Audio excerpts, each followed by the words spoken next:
आमी नदी में, और प्रदूषण ये हमारे IGL का जा रहा है। लोग आते हैं, चिट्ठी डालते, संघर्ष करते हैं, जब उनको फैक्ट्री वाले मैनेज कर लेते हैं तो फिर वही पे उनका धरना प्रदर्शन सब खत्म होता है। एक बड़ा आरोप लगता है कि जब समाजवादी पार्टी की सरकार बनती है, भाजपा ऐसा करी तो गुंडई बढ़ जाती है। जैसे ये लोग अफवाह, भारतीय जनता पार्टी अफवाह फैलाती है, जाति और धर्म के लड़ाकर उनका विचार होता है भारतीय जनता पार्टी का। समाजवादी पार्टी का हर धर्म, हर जात के लोग सहयोग कर रहे हैं।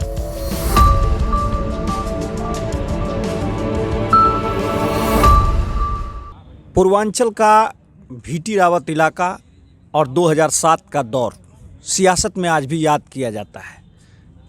इसलिए भी याद किया जाता है क्योंकि यह वही दौर था जब यशपाल रावत नाम के एक युवक ने निर्दलीय दावेदारी ठोककर और विजयी होकर सियासत में एक अलग गर्मी पैदा कर दी। यशपाल रावत के विजय की, जीत की डंके की आवाज़ राजनीति के उन धुरंधरों के कानों में पहुंची जो यशपाल रावत को बेहद हल्के में ले रहे थे। हमारे साथ यशपाल रावत मौजूद हैं।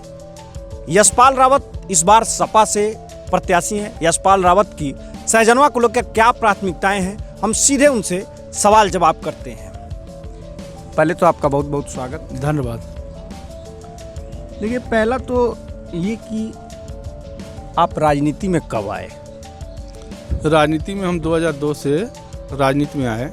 समाजवादी पार्टी से चुनाव लड़े थे और मैं चुनाव हार गया था पहली बार, और दूसरी बार मैं निर्दल चुनाव जीता था 2007 से 12 तक, और तभी से हम राजनीति में आए हैं। अच्छा। यशपाल जी, आपके लिए राजनीति में सबसे कठिन दौर कौन सा रहा, कब रहा? कठिन दौर ये रहा, बिल्कुल आप आराम से बताइए। मैं बोल रहा हूँ, कठिन दौर हमारे लिए कुछ नहीं रहा।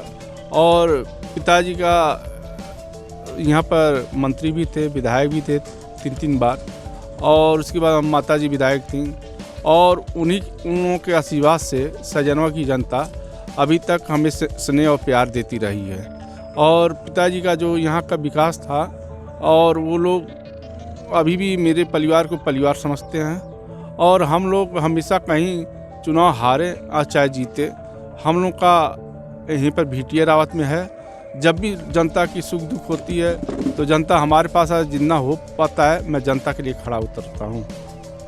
पॉलिटिक्स के एक अगले सवाल पर आते हैं।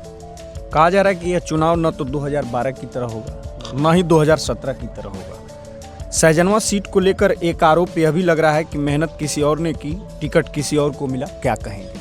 मेहनत तो अब उनका ले लीजिए, मेहनत तो कर रहे थे, मेहनत था, लेकिन जनता तौलती है। जनता तौलती है कि जनता कौन जनता के सामने खड़ा उतर सकता है। मेहनत तो बनावटी तरीके से बहुत लोग आते हैं राजनीति में, और बनावटीपन बहुत लोगों को नहीं भाता है। और जब जनता अपने मान सम्मान के लिए तौलती है कि कौन नेता हमारा सुरक्षा कर पाएगा, कौन नेता हमारे लिए खड़ा उतर सकता है, कौन नेता हमारे लिए रियल हो सकता है, और वो लोगों को बोकस समझती है जनता जो बनावटीपन करके आते हैं लोग। सहजनवा में लड़ाई एक ऐसे मोड़ पर आ चुकी है जिसमें आप 3 तरफ से घिरते हुए दिखाई दे रहे हैं। आपको भाजपा भी घेर रही है, एक तरफ बसपा भी घेर रही है, दूसरी तरफ आपकी ही सीट से दावेदारी करने वाले ने कांग्रेस का दामन थाम लिया है। लगता है कि आपकी राह इस बार बहुत आसान है। नहीं, इस बार लड़ाई किसी से नहीं है। और मैंने तो, और लोग कहे थे, मैंने कई बार मीटिंग में जो लोग आज कह रहे हैं कि हमारे साथ पार्टी ये की होगी, लेकिन पार्टी से मैं कई बार मीटिंग हुआ, और मीटिंग में सार्वजनिक रूप से हमारे कार्यकर्ता लोग थे, उन लोगों के बीच में मैंने कहा था कि टिकट मिलेगा तभी हम लड़ेंगे, और नहीं टिकट मिलेगा तो समाजवादी पार्टी का सम्मान करेंगे, राष्ट्रीय अध्यक्ष जी जो निर्देश देंगे वो पालन करूँगा। लेकिन आज लोग मुकर रहे हैं। आज उनको टिकट मिलता तो कोई गुरेज नहीं था, हमको मिल गया तो आप अपने वादे से फिसल रहे हैं लोग। और सार्वजनिक हमारे कार्यकर्ता से समाजवादी पार्टी कई बार मीटिंग हुई, और मैंने सारे नेताओं से बोल दिया था, यहाँ के सहजनवा के विधानसभा के हर समाजवादी पार्टी का नेता जानता है, कार्यकर्ता जानता है कि यशपाल रावत ने इस बार कहा था कि टिकट मिलेगा तभी चुनाव लड़ेंगे, नहीं टिकट मिलेगा तो पार्टी जो कहेगी उसका सम्मान मैं करूँगा।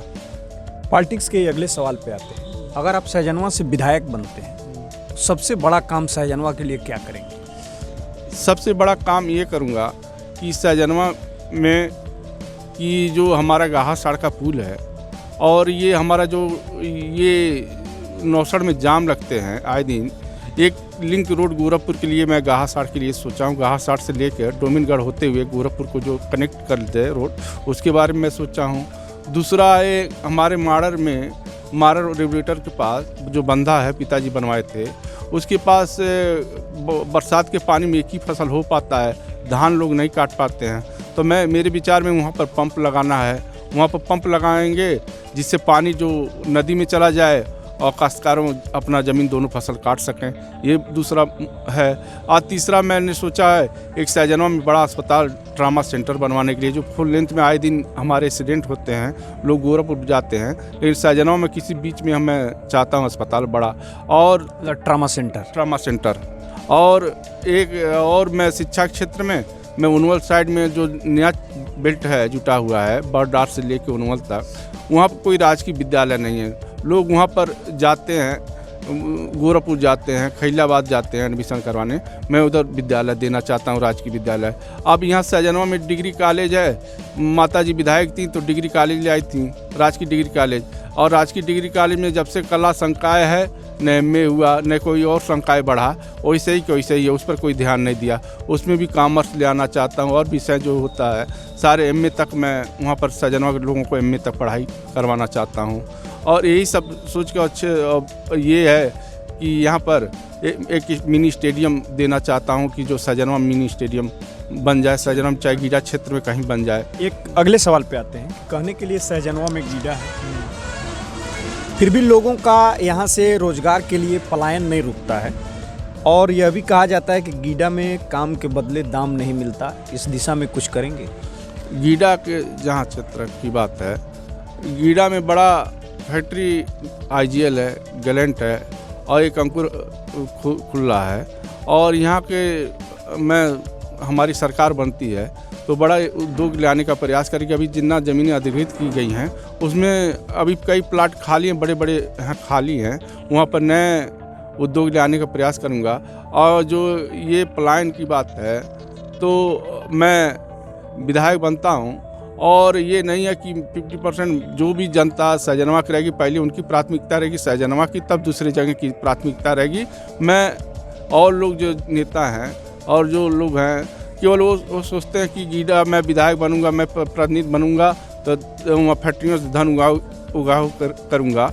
लेकिन मेरे बारे में इतिहास जाकर फैक्ट्री से पूछ लीजिए, कभी मैं फैक्ट्रियों में धन उगाही नहीं किया हूँ। हाँ, एक ये बड़ा मतलब कहा जाता है कि जो है सहजनवा से जो वो गीडा में धन उगाही के लिए लोग लग जाते हैं। हाँ, गीडा में धन उगाही के लिए लग जाते हैं और मैंने कई हज़ारों नौकरी दिलवाए हैं, चाहे IGL में दिया हूँ, चाहे गैलेंट में दिया हूँ। कई फैक्ट्री ऐसे हैं जो नौजवानों के चाहे ITI किए हैं, चाहे पॉलिटेक्निक किए हैं, जो भी मेरे पास आया उनको नौकरी दिलवाने का प्रयास किया हूँ और नौकरी भी कर भी रहे हैं हज़ार 2000 लोग। और जहाँ पर पूछ लीजिए IGL में पूछ लीजिए, वहाँ पर भी सबसे ज़्यादा हमारे आदमी हैं। और कई फैक्ट्रियाँ जब हमारा प्रतिनिधि रहेगा, जब हम विधायक रहेंगे तभी तो हम दमदारी से अपनी बात रख सकते हैं।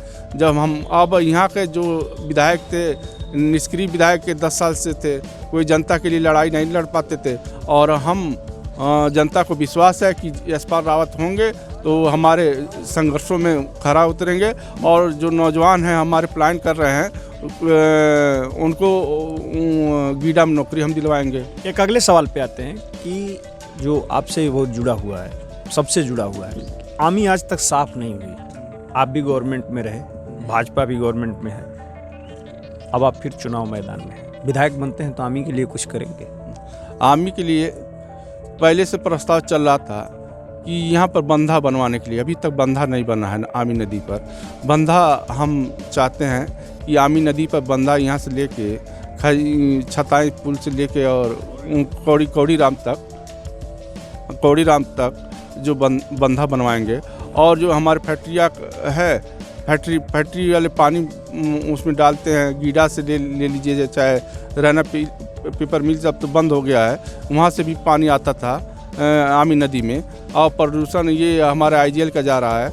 लोग आते हैं, चिट्ठी डालते हैं, संघर्ष करते हैं, जब उनको फैक्ट्री वाले मैनेज कर लेते हैं तो फिर वही पर उनका धरना प्रदर्शन सब खत्म होता है। लेकिन हम विधायक बनते हैं तो इस पर प्राथमिकता हमारी रहेगी कि जो वहाँ पर गंदा पानी जा रहा है उसके रुकवाने का पूरा प्रयास करूँगा और रुकवा दूँगा। एक अगले सवाल पे आते हैं, जो एक आरोप भी है, बड़ा आरोप है कि सहजनवा का विधायक पाली को नज़रअंदाज करता है या करता रहा है। पाली का एक बड़ा तबका वोट भी डालता है। पाली के विकास को लेकर के कोई ऐसा रोड मैप है आपके पास? पाली का मैंने बताया, पाली ब्लॉक में जो पंप के लिए बता रहा हूँ, पूरा ये मार्डर से लेके और ये मार्ट तक, और ये पूरा पाली के लोगों का पूरा वो गांव खेती बूढ़ जाती है, पानी में वो बूढ़ जाती है। उसको पानी निकालने के लिए सबसे वहाँ के लोगों का यही मांग है, पाली लोगों का, कि पिताजी थे तो बंदा रेगुलेटर सब लगवाए थे, और वहाँ के किसानों का खेती बरसात में भर जाता पानी से, तो उसको निकासी के लिए ये हमारा सबसे बड़ा मुद्दा रहेगा।